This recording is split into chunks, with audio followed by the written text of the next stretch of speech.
Hello everyone, welcome back to my channel. आज हम discuss करेंगे हीमोप्टिसिस के बारे में। ये बीएससी नर्सिंग एग्ज़ाम्स और क्लिनिकल पोस्टिंग दोनों के लिए बहुत ही इम्पॉर्टेंट टॉपिक है। इस वीडियो में हम definition, causes, diagnosis, management and referral complete detail में कवर करेंगे। तो चलिए स्टार्ट करते हैं। सबसे पहले बात करते हैं हीमोप्टिसिस की डेफिनेशन की। हीमोप्टिसिस is the expectoration of blood originating from the respiratory tract.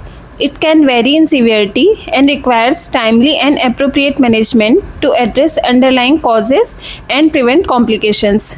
हीमोप्टिसिस का मतलब होता है रेस्पिरेटरी ट्रैक्ट से ब्लड का एक्सपेक्टोरेशन, यानी पेशेंट जब कफ करता है तो उसके स्पुटम के साथ में ब्लड आता है। यहाँ एक इम्पॉर्टेंट बात याद रखनी है कि ये ब्लड लंग्स या लोअर रेस्पिरेटरी ट्रैक्ट से आता है, ना कि माउथ, नोज़ या स्टमक से। ये ब्लड थोड़ी क्वांटिटी में भी हो सकता है और बहुत ज़्यादा क्वांटिटी में भी। अगर ब्लीडिंग ज़्यादा हो जाए तो पेशेंट की लाइफ को भी डेंजर हो सकता है, इसलिए टाइमली डायग्नोसिस एंड मैनेजमेंट बहुत ही इम्पॉर्टेंट होता है। अब देखते हैं हीमोप्टिसिस के कॉजेज़। हीमोप्टिसिस के कॉजेज़ क्या होते हैं। पहला है इसमें रेस्पिरेटरी इन्फेक्शंस, जिसमें क्या सबसे कॉमन कॉज क्या है, bronchitis, pneumonia and tuberculosis. In infections में लंग्स एंड एयरवेज इन्फ्लेम्ड हो जाते हैं, जिस वजह से ब्लड वेसल्स डैमेज होकर ब्लीडिंग हो सकती है। सेकेंड आता है lung conditions.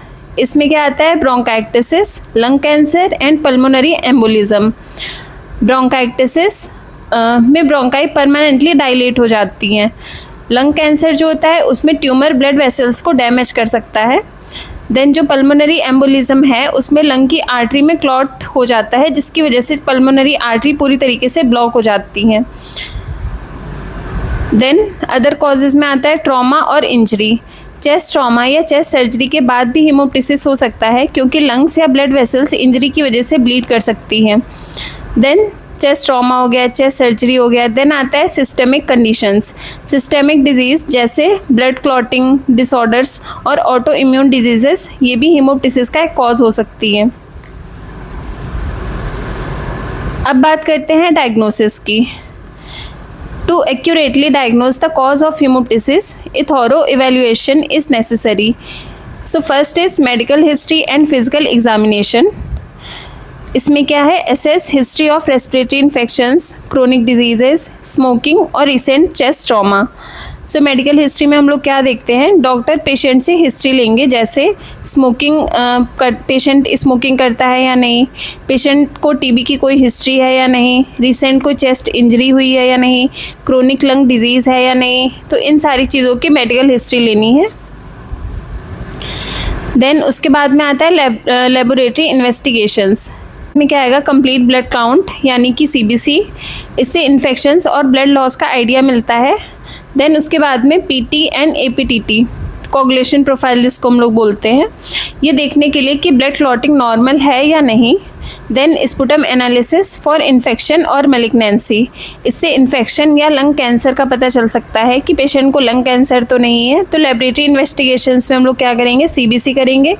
Then coagulation profile देखेंगे जिसमें पीटी एंड एपीटीटी आएगा। देन उसके बाद में स्पुटम एनालिसिस करेंगे फॉर इन्फेक्शन और मैलिग्नेंसी के लिए। देन आता है इमेजिंग स्टडीज़। इमेजिंग स्टडीज़ में क्या आएगा, chest x ray, CT scan and bronchoscopy. Chest x ray, इसमें क्या आता है, initial imaging to identify abnormalities. Imaging में सबसे पहले चेस्ट एक्सरे करते हैं, अगर डिटेल में देखना हो तो सीटी स्कैन किया जाता है। एंड ब्रोंकोस्कोपी एक स्पेशल प्रोसीजर है जिसमें कैमरा के थ्रू डायरेक्टली एयरवेज को देखते हैं और ब्लीडिंग की एग्जैक्ट साइट आइडेंटिफाई करते हैं। Initial imaging to identify abnormalities के लिए चेस्ट एक्सरे करेंगे। देन डिटेल इमेज अगर चाहिए तो उसके लिए सीटी स्कैन करेंगे। देन अगर साइट देखनी है हम लोगों को कि किस साइड से ब्लीडिंग हो रही है तो उसके लिए ब्रोंकोस्कोपी करते हैं।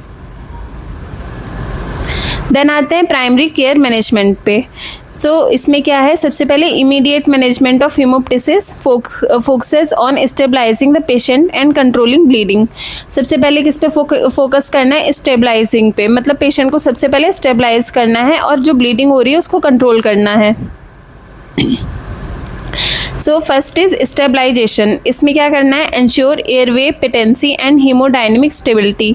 इसमें सबसे पहले हम लोग एंश्योर करेंगे कि पेशेंट का जो एयरवे है, ब्रीदिंग है एंड सर्कुलेशन है उसको मेंटेन करना है। देन उसके बाद में पेशेंट को ऑक्सीजन देते हैं अगर ऑक्सीजन लेवल कम हो।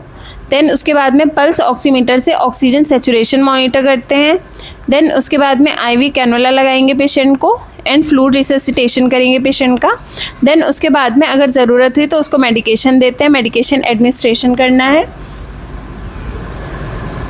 देन उसके बाद में हम लोग देखते हैं इनिशियल इंटरवेंशंस, मतलब इनिशियल इंटरवेंशंस क्या क्या होते हैं। So obtain blood typing and cross match in preparation for potential blood transfusion और सर्जिकल इंटरवेंशन। इसमें हम लोग पेशेंट की जो ब्लड ग्रुप है उसको मैच करवाएंगे और अगर ज़रूरत है उसको तो फिर सर्जिकल इंटरवेंशन भी करते हैं पेशेंट का। देन कंडक्ट इमेजिंग टेस्ट जैसे चेस्ट एक्सरे हो गया, सिटी स्कैन हो गया to identify the source of bleeding. Then perform bronchoscopy if indicated to visualise and potentially control bleeding site. Then treatment of underlying causes, जो भी underlying cause है उसके according patient को treat करेंगे। रेस्पिरेटरी इन्फेक्शंस हैं अगर तो उसके लिए एडमिनिस्टर एप्रोप्रिएट एंटीबायोटिक्स, अगर कोई भी रेस्पिरेटरी इन्फेक्शन है पेशेंट को तो उसके लिए एंटीबायोटिक्स देंगे।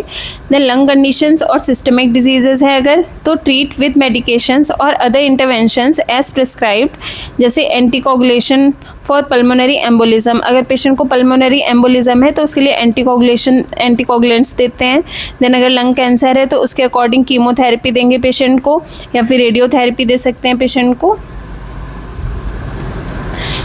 देन सीवियर केसेस जैसे ब्रोंकियल आर्टरी एम्बोलाइजेशन, अगर minimally invasive procedure to control bleeding from bronchial arteries, मतलब ब्रोंकियल आर्टरीज है उसमें ब्लीडिंग को कंट्रोल करने के लिए ये इन्वेजिव प्रोसीजर होता है, bronchial artery embolization. Then surgery considered in case of massive bleeding और when other interventions fail to control the haemorrhage. जब सारे इंटरवेंशंस अगर हम लोगों ने कर लिए उसके बाद भी अगर उसकी ब्लीडिंग नहीं रुक रही है तो उसमें सर्जरी करने की ज़रूरत पड़ सकती है पेशेंट की। Then definitive treatment involves addressing the underlying cause of hemoptysis and preventing recurrence. Then respiratory infections, इसमें antibiotics देंगे tailored to specific infections. Example macrolides for atypical pneumonia, अगर पेशेंट को एटिपिकल निमोनिया है तो फिर उसके लिए क्या देंगे, मैक्रोलाइट्स देंगे पेशेंट को। क्रोनिक लंग कंडीशंस जैसे ब्रोंकाइटिस हो सकता है जिसमें लॉन्ग टर्म एंटीबायोटिक्स की ज़रूरत पड़ सकती है पेशेंट को। एयरवे क्लियरेंस टेक्निक्स फॉलो करेंगे। देन लंग कैंसर है अगर तो सर्जरी करने की ज़रूरत पड़ सकती है पेशेंट की, कीमोथेरेपी की ज़रूरत पड़ सकती है, रेडियोथेरेपी कर सकते हैं depending on the stage and type, मतलब पेशेंट की जो भी स्टेज होगा कैंसर का उसके अकॉर्डिंग पेशेंट को ट्रीट करना है। देन पल्मोनरी एम्बोलिज्म है अगर तो उसके लिए एंटीकोगुलेशन देंगे with enoxaparin 1 mg per kg subcutaneously every 12 hours. Then thrombolytics for massive pulmonary embolism injecting alteplase 100 mg IV over 2 hours. अगर मैसिव पल्मोनरी एम्बोलिज्म है तो पेशेंट को एल्टीपेस दे सकते हैं 100 mg IV ओवर 2 आवर्स में। पल्मोनरी हाइपरटेंशन है अगर पेशेंट को तो उस केस में वेसोडाइलेटर्स एंड एंटीकोगुलेंट्स यूज़ कर सकते हैं। Then sildenafil 20 mg orally 3 times daily for pulmonary arterial hypertension के लिए देंगे। ट्रॉमा और सर्जिकल कॉजेज़ है अगर तो सपोर्टिव केयर देनी है पेशेंट को, पेन मैनेजमेंट करना है, रेस्पिरेटरी सपोर्ट देना है। Then surgical repair if indicated by the extent of trauma और सर्जिकल कॉम्प्लिकेशंस, अगर ज़्यादा सर्जिकल कॉम्प्लिकेशंस है तो उस केस में क्या करेंगे, सर्जिकल रिपेयर करेंगे। Then referral if hemoptysis is associated with significant symptoms such as difficulty breathing, lightheadedness और signs of shock, then immediate referral is necessary। अगर पेशेंट को ये सिम्टम्स देखने को मिल रहे हैं, अगर ब्रीदिंग में डिफ़िकल्टी आ रही है, लाइट हेडेडनेस हो रही है, साइंस ऑफ शॉक, अगर शॉक के साइंस देखने को मिल रहे हैं तो फिर पेशेंट को इमीडिएटली रेफ़र करना है।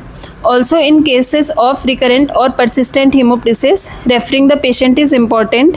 If there is uncertainty after initial evaluation or diagnostic test, refer to a specialist is necessary. If a patient has a coagulation disorder or is taking anticoagulant medications and is experiencing hemoptysis, refer to a hematologist is essential. If the cause of hemoptysis remains undetermined, refer to a specialist is crucial. अगर ये सारी चीज़ें देखने को मिलती है patient को, तो फिर पेशेंट को इमीडिएटली रेफ़र करना है। तो दोस्तों, आज हमने हेमोप्टिसिस की definition, causes, diagnosis, management and referral complete detail में समझा। अगर ये वीडियो हेल्पफुल लगी हो तो वीडियो को लाइक करें, अपने नर्सिंग फ्रेंड्स के साथ शेयर करें और चैनल को सब्सक्राइब करना ना भूलें। Thank you for watching.